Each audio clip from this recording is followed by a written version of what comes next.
CGL में competition के level को जज करना चाहते हो तो तुम इस बार की वैकेंसी से जज कर सकते हो, जहां लगभग हमारे पास वैकेंसी थी 18,000।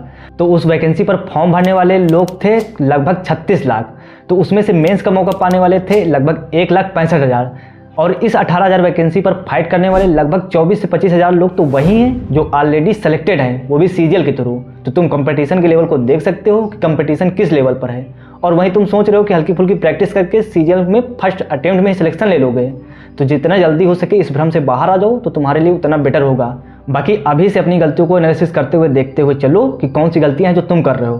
बाकी मैंने जो खुद से एनालिसिस किया है कि मैंने कौन सी गलतियां की हैं जिसके चलते मेरा मेंस में स्कोर कम हुआ है। अब स्कोर की बात आ ही गई तो सबसे पहले स्कोर की बात कर लेते हैं। तो चलो फिर सेक्शनल स्कोर देख लेते हैं, साथ में अपनी गलतियों को एनालिसिस करते हुए भी चलते हैं। अगर मैथ की बात करें तो मैथ में मैंने टोटल 28 क्वेश्चन अटेम्प्ट किए थे, जिसमें से 28 के 28 क्वेश्चन सही थे।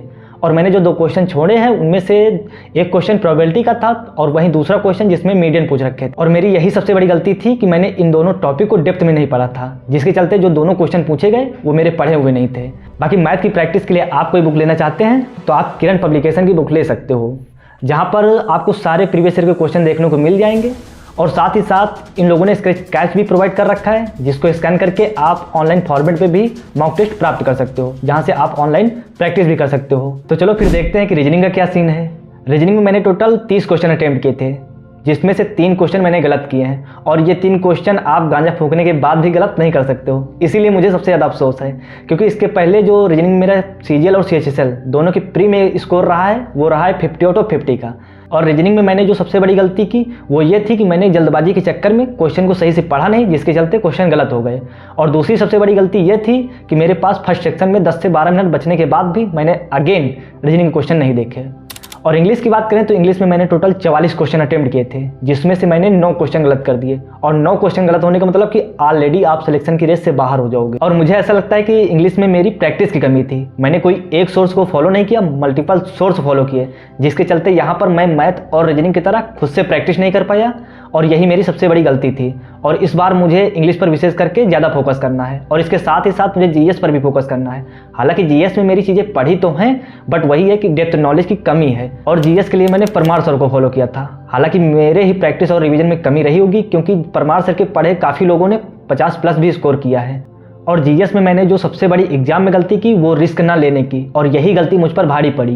क्योंकि वहाँ एग्जाम में मैंने टोटल 16 ही क्वेश्चन अटेम्प्ट किए थे, 9 क्वेश्चन छोड़े थे। अगर उन 9 क्वेश्चनों में से 3 भी क्वेश्चन सही हो जाते तो फिर भी मैं प्लस में होता। और वही है कि अगर आपका क्वेश्चन सही हो गया तो निपटो, अदरवाइज निपटो।